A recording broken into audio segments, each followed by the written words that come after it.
Alrighty, recording. So, hi you guys, and welcome to my channel. I'm back with a new video, and you guys have requested me to check out Joe Frazier for a while now. This video is called Sheesh, can you guys hear that? I got elephants as neighbors above me.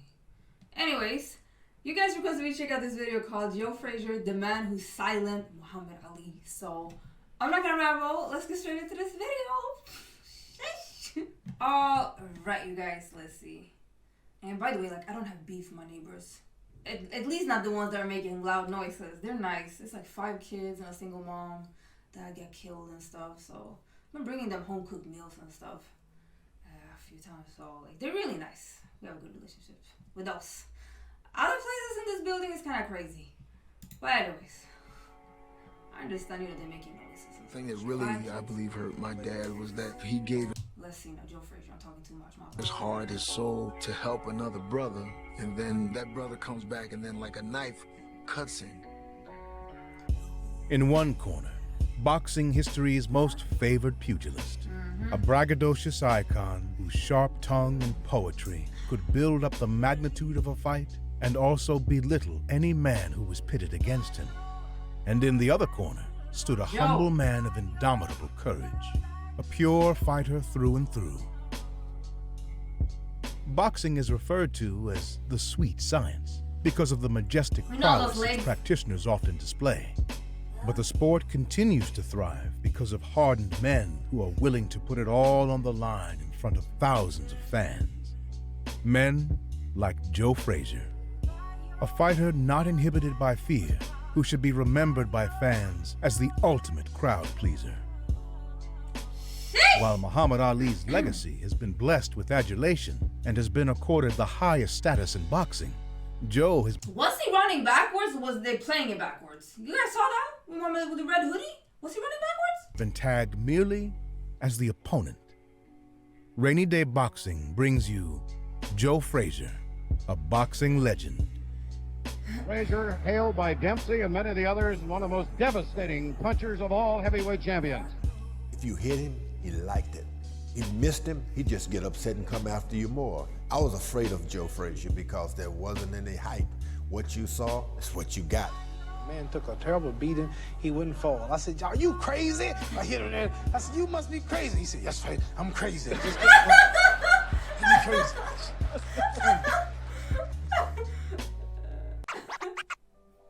Frazier was born January 12, 1944, in Beaufort, South Carolina.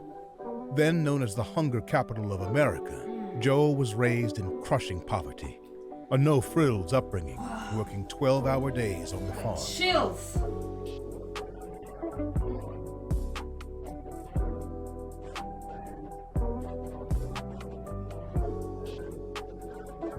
Strength is just naturally in you with that. There was little time for dreaming in Beaufort, and even fewer prospects. But when his small town organized an exhibition boxing match, Joe's optimism would forever change. Joe Louis, the heavyweight champion, came into Beaufort.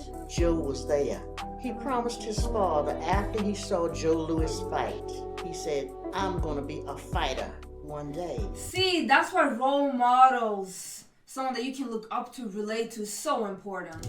Young Frazier made his own punching bag, one. filling a burlap sack with corn cobs and sand.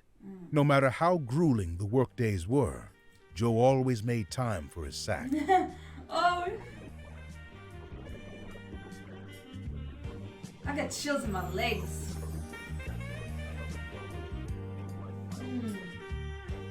Intent on escaping the common labors on the farm and determined to develop his boxing skills, Joe left home at the age of 15 and made way for Philadelphia. A father at 16, to provide for his son, Frazier worked at a slaughterhouse by day and at night generated heat at the local boxing gym. His raging work ethic made an immediate impression. Joe Frazier, when he was working out, the hardest working man in the boxing business.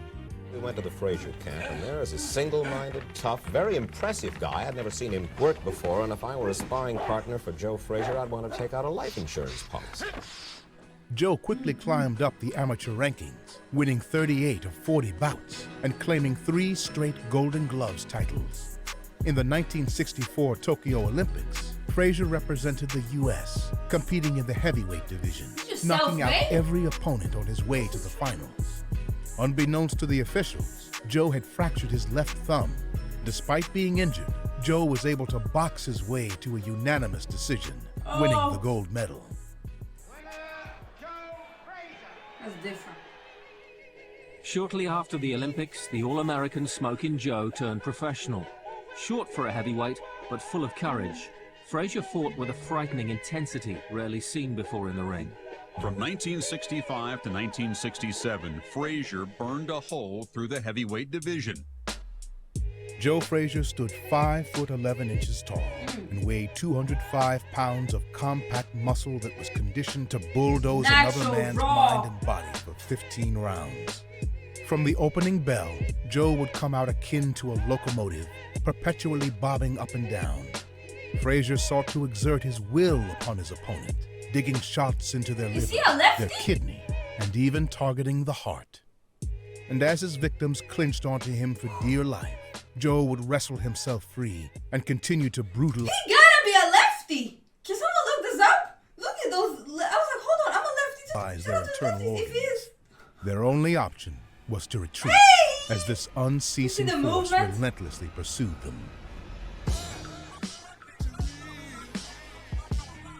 Joe Frazier was a truth machine, and if you weren't in supreme condition, he would find it out. Ramos is getting better now, and Ramos is down.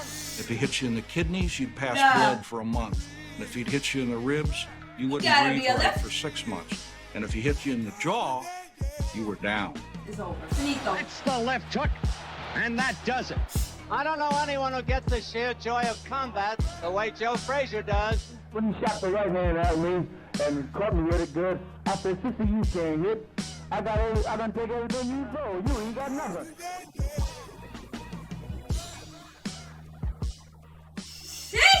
By 1967, Joe Frazier was the standout contender for the heavyweight title, which was then held by Muhammad Ali. To the large anti-Ali community that existed in that time, Frazier was seen as a stoic man who could hopefully dethrone the controversial champion and restore dignity to the fight game. Ladies and gentlemen, Mr. Muhammad Ali Look at the word. I understand what he means, but it's has the just time. refused to be inducted into the United States Armed Forces. For refusing military induction, the governing bodies of boxing immediately stripped Ali of the titles, and a ban was placed on him by every commission in the country, preventing him from fighting. An 8-man elimination tournament was then devised to determine his successor. Here's the situation. The World Boxing Association has been holding an elimination tournament to try to find a successor to Cassius Clay or Muhammad Ali. However, one of the top contenders chose not to participate in that tournament. That was Joe Frazier. Cassius has refused to be drafted and has really turned this championship picture upside down. How do you feel about it? Well, I always had wanted to fight Clay more than anything in this world. I think that if I could meet him one of these days, I could whip him. But it looks like he's out of the picture now, so we'll just take the next man who take his place. Frazier was advised to boycott the tournament, which allowed Jimmy Ellis to go all the way and claim the WBA title. Joe instead took on the only man to have beaten him in the amateurs, undefeated Buster Mathis.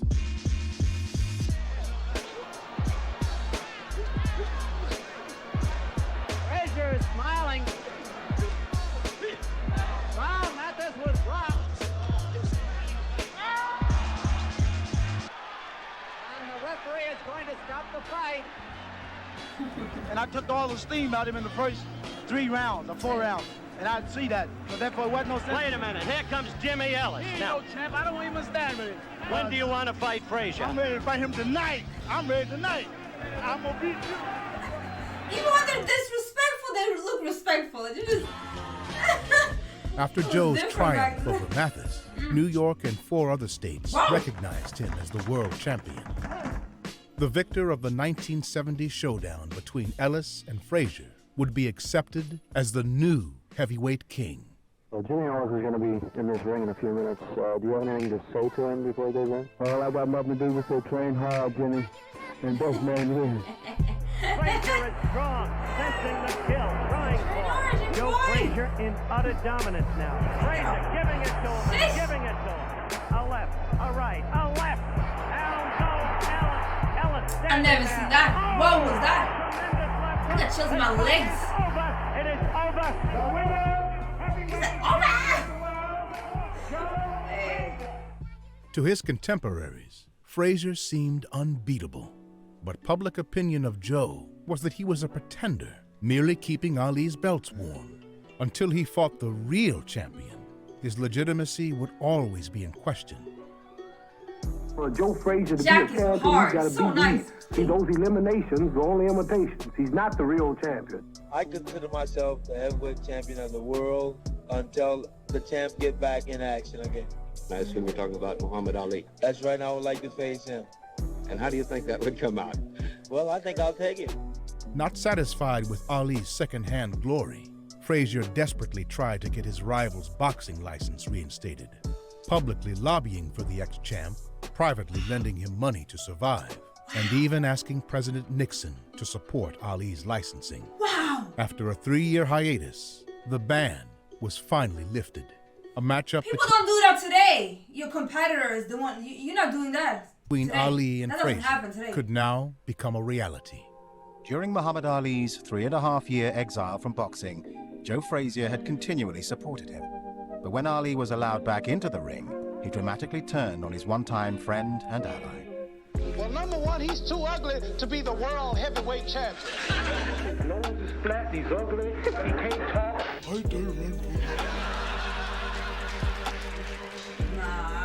Joe had heard Ali over the radio call him ugly, a coward. He was so shocked and stunned by it that he threw down the radio and crushed it with his foot. Yank Durham and myself is responsible for Clay to get a license. And after he got a little foothold, he tried to do everything and say everything to put me down. Joe was the butt of Ali's jokes that were being heard around the world, and the people were eating it up. Frazier was cut from a different cloth. He allowed his fists to do the talking. Different class. There was a cruelty in Ali, demeaning a man who didn't possess the same verbal jousting capabilities as himself, and especially one who had no intention of playing that game. With the build-up taking place in such a politically heated era, Ali took it upon himself to endow the event with a good versus evil aspect, having no hesitation to characterize Joe with the worst label a black man can receive. He's the Uncle Tom. See, I really like that when they just because you act a certain way, you're this. Like, I don't know. From a very, very humble background. I don't care. He's the other type Negro. He's not like me. Joe Frazier's worse than you to me. He knew perfectly well that Joe was one of the blackest men in the universe. For him to be viewed as a white, sucking Uncle Tom kind of guy was the greatest insult you could give a guy. It was nothing but raging black. My skin is blacker than him. I grew up in a ghetto. He grew up in the suburbs. He's making me the white guy because he has a gift from God that he can talk better than me. He said his sons were taunted in school, and he felt dehumanized. Frazier was ill-equipped to go toe-to-toe with Ali's sharp tongue, and the insults cut deep to Joe's core and would fester in his mind for many years to come. No matter how much Ali liked to outshine Joe with words, he'd eventually have to deal with him inside the ring. Billed as the fight of the century, Frazier would finally have the opportunity to close the mouth of his tormentor. Boxing is dead. That's what they've been telling us. And yet here we are just 6 days away from another fight of the century. This is boxing's dead, but there he goes. Look how scared I am. I'm sticking on you. I'm not the easiest guy in the world to psych. You're gonna have to do it to me. You can't psych me. Listen to me. I'm gonna hold you to it. Go ahead, I'm gonna talk to you when I whoop you. You're gonna see two heavyweight champions fighting. One is the phony and one is the real one, and it's gonna be easy to distinguish who is the phony. I mean, they need Joe both. Frazier's Ali, moment he had creates arrived. tabloids. The who's who of the world filled up the arena, and viewers from around the globe tuned in to make it the most watched sporting event in history. For months, Joe had been burning up inside, itching to get his hands on Ali. He would not be denied. Let's go, Joe. All The due fury respect, commenced right Ali, from the but opening bell. Ali was shocked. Never had he experienced such relentless stalking and unwavering determination. They've both taken each other's punches well. This windmill of a machine, this threshing machine that is Joe Frazier, still comes on at him. This is the best heavyweight championship fight for many years. Here's the big cry for Muhammad Ali. He's got the crowd going with him, and he motions to Frazier and says, listen, they're rooting for me. And Frazier keeps coming, bounding across this ring, looking for his man all the time. Ali continued to hurl insults at Frazier in the early rounds. But unlike his previous foes, Joe talked too. And unlike Ali, Frazier was backing up his words. As Joe landed left hook after left hook, Ali's mouth began to swell. He became silent. And it's noticeable that the talking has stopped. Clay's got his work cut out now with this fight, and he knows it. He's looking kind of tired of talking to Clay. Role just changed here. He puts his hands down and he get in! And he says, your punches aren't hurting me. Look at the movement for Frazier. I just cracked my jaw. And Frazier takes a swipe at him. Who's loud now? Joe Frazier. Joe. I'm sorry, I just cracked my jaw. I think we're okay. Ooh. Joe, they shout. Much like Ali used to taunt and play with his opponents, it was now Joe who was toying with Ali. The floating butterfly's wings were clipped and was slowed down to a walk. After absorbing 100 debilitating hooks to the body, Ali was no longer a boxer. He was a target. Frazier really goes after him and he's got him with a left hook. He's got it too often. Clay's in trouble. Okay, I think we're good. And Clay is fighting for survival. The whole of the side of Clay's face, the right-hand side, is scarlet. Joe deserves and swollen. Ooh, what a thumping left hook that was. And suddenly Clay has evaporated. Heading into the final round, Frazier had given Ali the worst battering of his career and was ahead on the official scorecards. But it wasn't enough. Releasing the rage he had been bottling up, Frazier delivered boxing history's most iconic left hook. See the side of Clay's face swelling where he took that tremendous left hook. No. It's over and it's gone the distance. The winner by unanimous decision and still heavyweight champion of the world, Joe Frazier. Oh, they meant that it wasn't enough for Ali. Oh, I was shocked. I was gonna say that looked like a winner. After the smoke had cleared, Ali knew Joe was a different kind of man than he had ever dealt with before. Silent as he left the ring, Muhammad Ali had no words left to say. Frazier emerged from the fight the undisputed champion, but he was a weary, battered victor after 15 punishing rounds. I just let him know, man, I can take anything that heat this out and some more. That's why I did it. I let him know he can't hurt you. He might cook you, but he can't hurt you. The victory was short-lived for Joe, as he would spend the next 30 days in intensive care. As believed by many boxing historians, the shelf life of a swarming toe-to-toe fighter like Frazier isn't long. Joe would never be the same after those 15 grueling rounds. Joe Frazier was admitted to the Dufresne Pavilion of St. Luke's Hospital this afternoon, suffering from extreme fatigue and high blood pressure. I went over to the hospital. It was very sad to go there. There was nobody there at all. He was very close to death. At Kennedy Airport this morning, Joe Frazier and his rock and roll group, the Knockouts, departed for a 6-week European tour. His motivation had begun to desert him. It was almost a year until he fought again.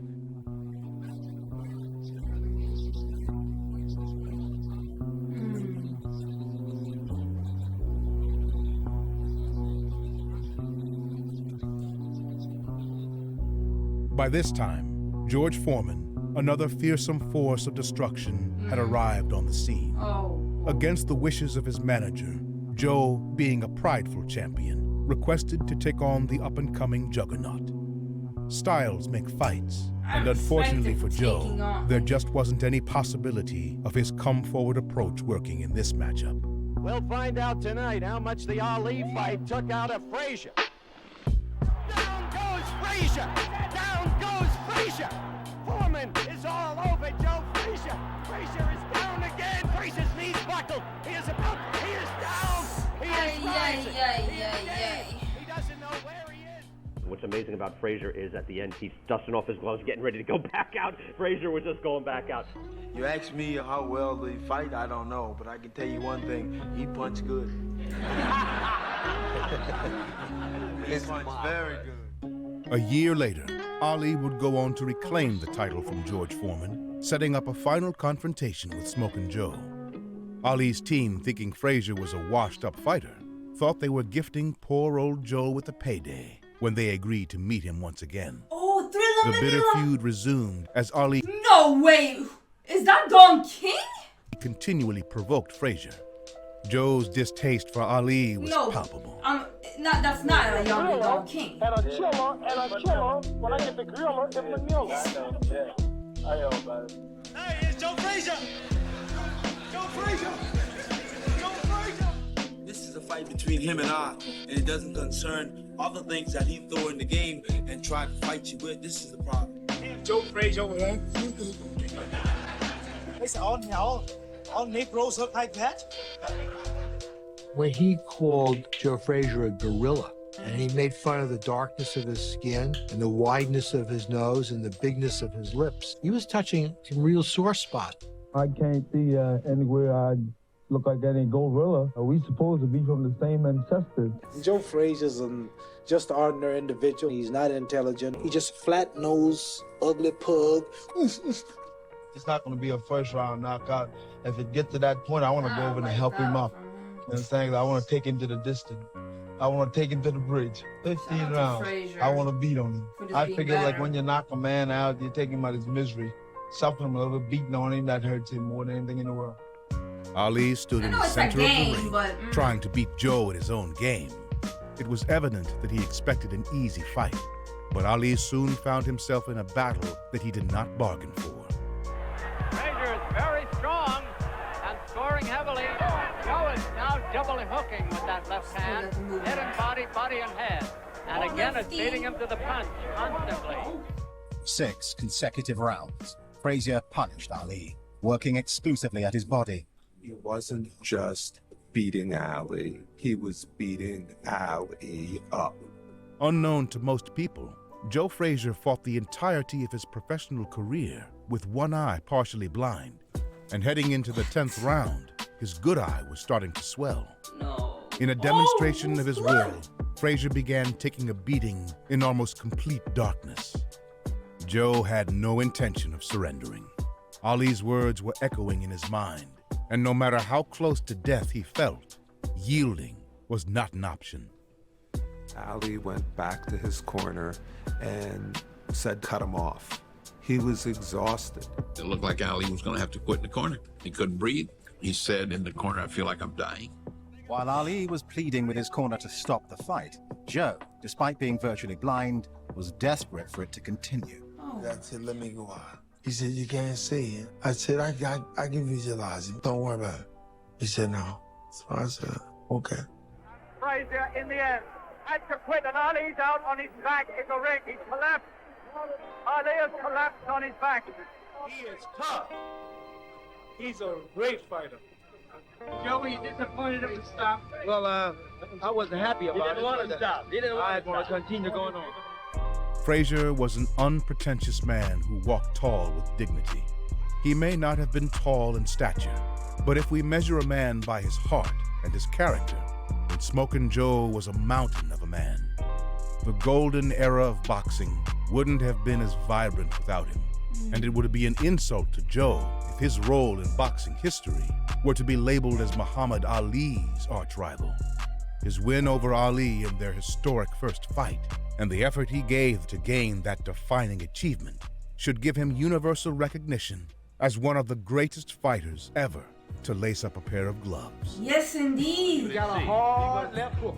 Listen, he hit me so, I'm going to give him credit. He hit me so hard it jarred my kinfolks in Africa.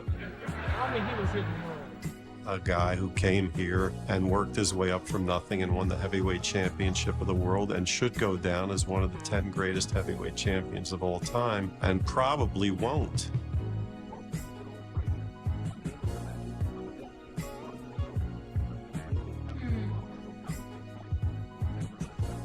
In the afterlight of their blood feud trilogy, Ali basks in history, much of it etched in his own public rhetoric, while Frazier remains alone and underappreciated. I don't need to be loved, he said. When I go out there to do my road work, I'm alone. When I get in the ring, I'm alone. One of the immortals of pugilism, a champion in and out of the ring, Philadelphia's own Smoking Joe, the beloved Mr. Joe Frazier.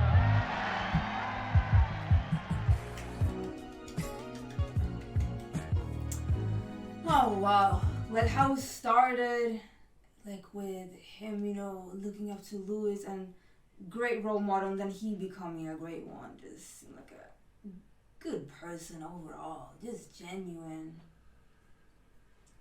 good mindset, just a good person all around. Wow. Hope you guys enjoyed this video. Thank you for requesting it. I see why you guys wanted me to check this one out. I really enjoyed it. And it seemed like him and Ali, you know, it's all games and with disrespects and stuff like that. Even if me personally, I didn't like some of those things, but it seemed like their relationships, you know, they didn't let that personal break them at the end. It seemed like they could joke and have a laughter on the side afterwards. So it's all like that he can just put that behind him. Joe Frazier. Wow. Wow. Thank you guys for watching from here to the end. Appreciate it. Like, comment, subscribe, all of this stuff. And I'll stop rambling. Hopefully I see you guys in another video. Bye.